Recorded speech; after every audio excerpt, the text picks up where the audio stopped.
Hello everyone. तो आज अपना एक न्यू चैप्टर के साथ हम स्टार्ट करते हैं। इसमें आज हम देखेंगे जर्ड। जर्ड का फुल फॉर्म क्या होता है? Gastro oesophageal reflex disease.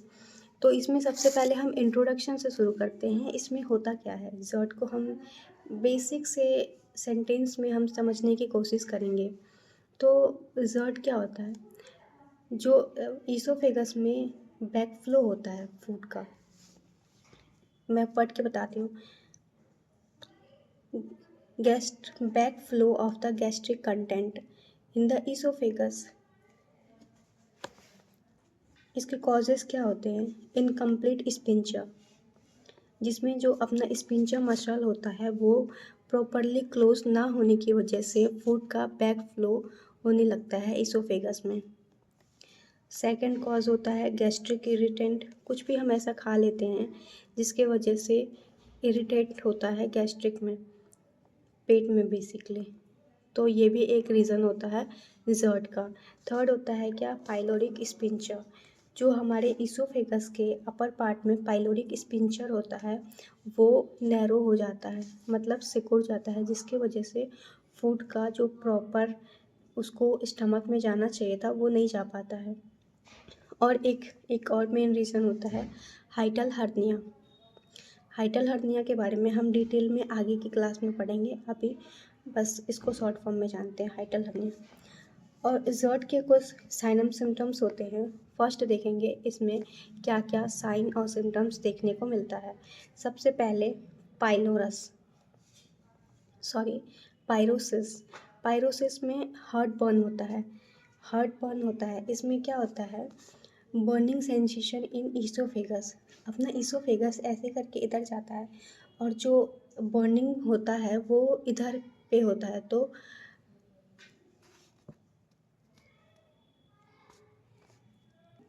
तो ऐसा लगता है कि हार्ट बर्न होता है, लेकिन वो एक बर्निंग सेंसेशन अपना ईसोफेगस में होता है। सेकंड देखेंगे ईसोफेगाइटिस।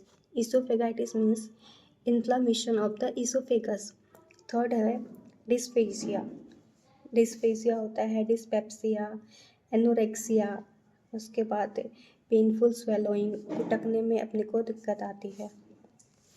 और इसके डायग्नोस्टिक एवेल्यूशन देखेंगे हम क्या करेंगे जिससे डायग्नोस्टिक इवैल्यूएशन कर सकते हैं। तो इसमें बहुत सारे टेस्ट होते हैं जैसे कि सीबीसी, एबीसी, गैस्ट्रिक एनालिसिस और बायोप्सी। बट इसका जो कंफर्मेटरी टेस्ट होता है वो एंडोस्कोपी ही होता है।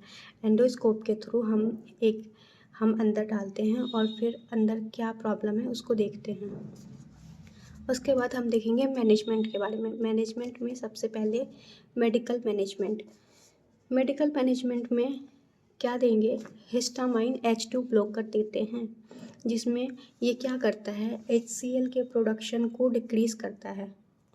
HCl एक एसिड होता है जो कि और ज़्यादा इरिटेंट कॉज करता है। उसको कम करने के लिए हमें हिस्टामाइन H2 ब्लॉकर देना होता है, जिसमें कुछ दवाइयाँ होती है। फॉर एग्ज़ाम्पल हम देखेंगे रेनिटिडीन और एक होता है काइमिटाइडिन। सो रेमिटेडिन को हम देते हैं विथ टेक विथ फूड, और फूड या तो हम खाना खाने के साथ ले या फिर बिफोर फूड ले। हमें इसको आफ्टर फूड नहीं लेना होता है, क्योंकि और एक होता है काइनिटिडिन। इसके साइड इफ़ेक्ट क्या होते हैं? कन्फ्यूज़न। और देते हैं इसमें क्या देते हैं? PPI, proton pump inhibitor. ये इसका मेन काम क्या होता है प्रोटोन पंप इनहिबिटर का? ये एसिड रिफ्लेक्स को कम करता है और अपना और एसिड को भी कम करता है। इसके एग्जाम्पल्स में कुछ दवाइयाँ देखेंगे जैसे कि ओमिप्राजोल। ओमिप्राजोल को हम एम्प्टी स्टमक लेते हैं, बिकॉज ये जो ड्रग है ये एसिड के साथ अब्सॉर्ब होता है। और एक और टैबलेट आती है पेंटाप्रोजोल, ये भी एंटी स्टमक लेना होता है। ये गैस की दवाई होती है। और थर्ड देखेंगे इसमें हम एंटा एसिड देते हैं। एंटा एसिड का क्या काम होता है? ये HCl को न्यूट्रलाइज करता है। इसके एग्जाम्पल में जो टैबलेट्स है मेडिसिन, वो है एल्युमिनियम हाइड्रोक्साइड।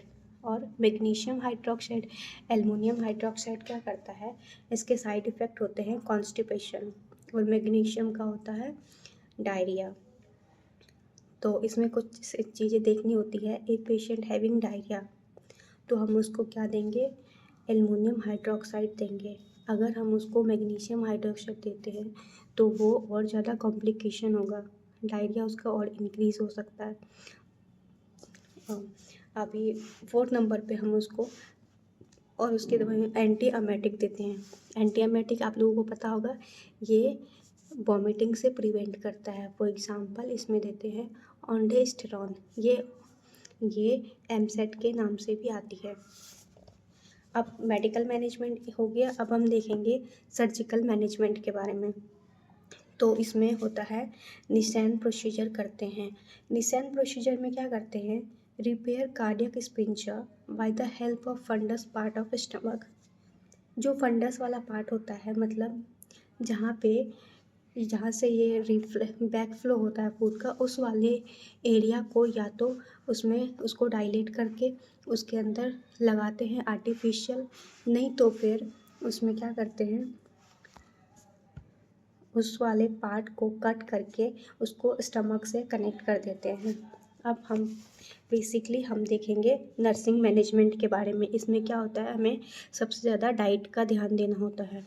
इसमें कार्बोहाइड्रेट वाली चीज़ें ज़्यादा देनी होती है और प्रोटीन वाली चीज़ें ज़्यादा देनी होती है।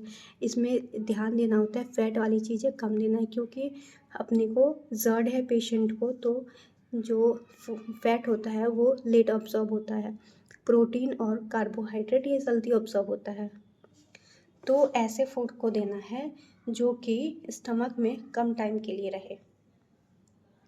इसमें कुछ चीज़ें अवॉइड करनी होती है जो कि गैस्ट्रिक इरिटेंट का कॉज होता है। फॉर एग्जांपल स्मोकिंग अवॉइड करना है, टी, कॉफ़ी एंड हार्ड चीज़ें जैसे कि चिकन वगैरह, फ्राइड चिकन, इसको अवॉइड करना है। और पेशेंट को कुछ एडवाइस करना होता है, जैसे वॉक आफ्टर ईटिंग फूड, खाना खाने के बाद लेटना नहीं है, थोड़ी टहलना होता है। इसमें पोजीशन भी बहुत इम्पॉर्टेंट काम होता है पोजीशन का। Avoid lie down immediately after food, खाना खाने के तुरंत बाद पेशेंट को लेटना नहीं है। और इसमें पोजीशन, फाउलर पोजीशन और सेमी फाउलर पोजीशन एडवाइस करते हैं। Avoid eating just before sleeping, सोने के तुरंत पहले खाना नहीं देना है, सोने के एटलीस्ट 1 to 2 आवर बिफोर खाना पड़ेगा। तो कुछ कॉम्प्लिकेशन होते हैं इस वर्ड में, वो देखेंगे, छोटा सा टॉपिक है। इसमें बोरहेप सिंड्रोम होता है मेनली। बोरहेप सिंड्रोम में क्या होता है, जो ईसोफेगस का प्रेशर होता है वो इंक्रीज़ हो जाता है। ईसोफेगस में प्रेशर इंक्रीज़ होने की वजह से क्या होता है, wall of the oesophagus rupture हो जाती है। जो ईसोफेगस की वॉल होती है वो रप्चर हो जाती है। इसका मेन कॉज क्या होता है, एंडोस्कोपी इंस्ट्रूमेंट, जो जर्ड का कंफर्मेटरी टेस्ट होता है एंडोस्कोपी, तो उसके थ्रू जो इंस्ट्रूमेंट अंदर इंसर्ट होता है जिससे रप्चर हो जाती है ईसोफेगस। मोस्ट कॉमन साइट क्या होता है, posterior of the stomach above 1 to 2 centimetre from stomach. और एक और होता है बैरट ईसोफेगस। बैरट ईसोफेगस में मेनली क्या होता है, HCl अपना बहुत ज़्यादा आने लगता है और जिससे कि सेल डैमेज होने लगती है। सेल डैमेज होती है तो जो स्ट्रक्चर होता है अपने ईसोफेगस का वो चेंज होने लगता है और ये प्री कैंसरस स्टेज भी होती है।